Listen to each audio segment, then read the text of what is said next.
ఏమవుతుందండి? ఇక్కడికి మనము యేసుక్రీస్తు వారితో కలిసి ఇక్కడికి వస్తాం. దేవునికి స్తోత్రం కలుగును గాక. ఇక్కడ సాతాన్ని బంధించి చీకటి బిలంలో 1000 సంవత్సరాలు ప్రవేస్తాడు. అప్పుడు ఈ 1000 ఏండ్ల నీతి పరిపాలన ఇక్కడ జరగనయ్యింది. నా మాటలు అర్థమైన ఒకసారి దేవుని చెప్పండి. హల్లెలూయా.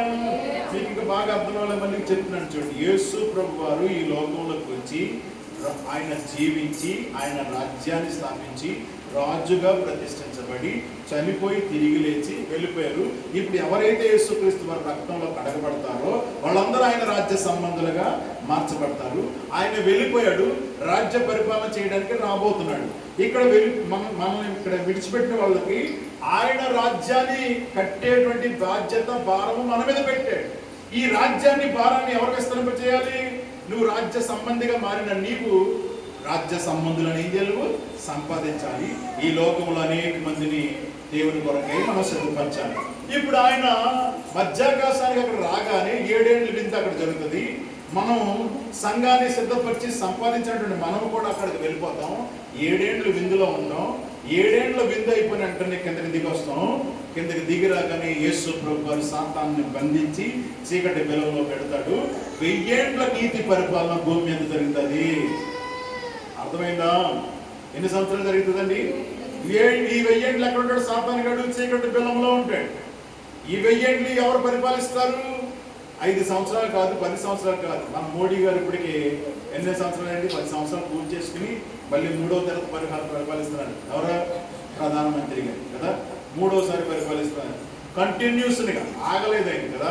కొంతమంది వేరు మంత్రులు అయితే ఓడిపోయారు. కొంత ప్రభుత్వం వచ్చింది, కాంగ్రెస్ అలాగే మరి ఇప్పుడు ఎన్ని సంవత్సరాలు అయిపోయింది? 10 సంవత్సరాలు అయిపోయింది. ఇప్పుడు 12వ సంవత్సరం నడుస్తుంది ఆయన కదా. వీళ్ళ ఎన్ని సంవత్సరాలు ఉంటాడు? మహా అయితే ఇంకొక 3 సంవత్సరాలు ఉండొచ్చాను. ఇంకా ఆయుష్ ఉంటే ఇంకొక 4 సంవత్సరాలు, 20, 30 అంతకుమించి బతకగలరా? చచ్చిపోతారు కదండి. అయితే యేసు ప్రభు వారు పరిపాలించే రాజ్యము 5, 10, 20, 30, 40, 50 సంవత్సరాలు కాదు, 100 కాదు. ఎంత? 1000 ఏండ్లు. ఎన్ని సంవత్సరాలు అండి? నీతి పరిపాలన భూమి మీద జరిగించనై ఉన్నాడు. ఆ రాజరికం చేయడానికి, ఆ రాజ్య పరిపాలన చేయడానికి ఆయన రాబోతున్నాడు. ఈ భూమి మీద ఉన్న మనం రాజ్య సంబంధులుగా మారి ఆయన రాజ్యాన్ని విస్తరించవలసినటువంటి బాధ్యత మనది.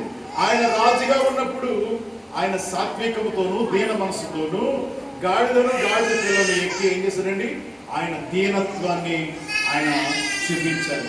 దేవునికి స్తోత్రం కలుగును గాక. హల్లెలూయా. రాజుగారి తత్వం ఏంట్రా?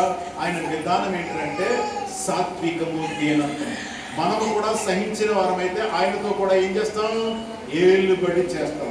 సహించిన వారమైతే చెప్పండి, ఆయనతో కూడా ఏలుబడి చేస్తాం. ఎప్పుడండి ఏలుబడి చేసేది? 1000 ఏండ్ల నీతి పరిపాలనలో. 1000 ఏండ్ల నీతి పరిపాలనలో అన్నమాట. అప్పుడు ముసలోళ్ళు అందరూ ఎలా ఉంటారు? అమ్మ ఎలా ఉంటారండి? ఆ సరళతమ్మ గారు అయితే అప్పుడు ఖచ్చితంగా 20 సంవత్సరాల వయసులో ఎంత చక్కగా ఇంకా ఎర్రగా ఎంత వయసులో ఉన్నాడో అమ్మగారు అలాగా అప్పుడు పరిపాలన చేస్తారన్నమాట. ఎప్పుడండి? 1000 ఏండ్ల నీతి పరిపాలనలో ముసలోళ్ళు అందరూ యవనస్తులుగా మారుతారన్నమాట. దేవునికి స్తోత్రం కలుగును గాక. హల్లెలూయా. దేవునికి స్తోత్రం. ఆ బైబిల్ గమని చెప్తుందండి, చంటి పిల్లట 100 ఏళ్ళు బతుకుతారట. పాములతో సింహాలతో ఆడుకుంటారు కానీ అవి ఏమి హాని చేయమని యెషయా గ్రంథంలో రాయించాడు దేవుడు. అది నీతి పరిపాలన. ఆ జంతువులకి క్రూరత్వం ఉండదు. క్రూరత్వం ఎప్పుడు వచ్చిందంటే మనుషులు తినటం వలన, దేవునికి విరోధులైపోవటం వలన మనుషులకి, జంతు జాతికి ఏం చేశాడండి? వైరం కలిగజేశాడు. అప్పటి నుండి సాధు జంతువులన్నీ మనుషుల మధ్యలో ఉన్నాయి, క్రూర జంతువులన్నీ అడవులకు వెళ్ళిపోయాయి. అంటే క్రూర జంతువులన్నీ రాత్రులు బయటకు వస్తాయి. మనుషులందరూ రాత్రులు పడుకుంటారు, అవేమో రాత్రులు బయటకు వస్తాయి. మనుషులు అవేమో రాత్రులు ఏం చేస్తాయండి? పగలేం చేస్తాయండి? గృహంలోకి వెళ్ళిపోతాయి. మనుషులందరూ పగలెళ్ళి తమ జీవనోపాధిని జరిపించుకుంటారని వాక్యంలో దేవుడు గ్రహించాడు. ఆ రోజున 1000 ఏండ్ల నీతి పరిపాలనలో పాములతోటి, జంతువులతోటి అన్నింటితో ఆడుకుంటారు. అవేమి మనుషులకు హాని చేయవు.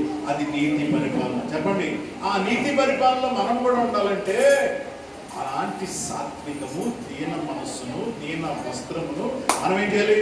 ధరించుకోవాలి. రాజుగారి తత్వం, విధానం ఏంటంటే దీన మనస్సు, దీన సాత్వికము. ఈ దీన మనస్సు, సాత్వికము ధరించేవాడు ఉండాలి. దేవునికి స్తోత్రం కలుగును గాక. రాజుగారు వాహనం ఏంటి రెండోది అంటే, రాజుగారు గుర్రాన్ని కాదు ఎన్నుకోలేదు, గాడిదని ఎన్నుకున్నాడు. ఎందుకు ఎన్నుకున్నాడు? గాడిదను అందరూ విసర్జించినటువంటి జంతువులది. ఎందుకో ఏంటో గాడిదనే ఎందుకో ఎన్నుకోవాల్సి వచ్చింది.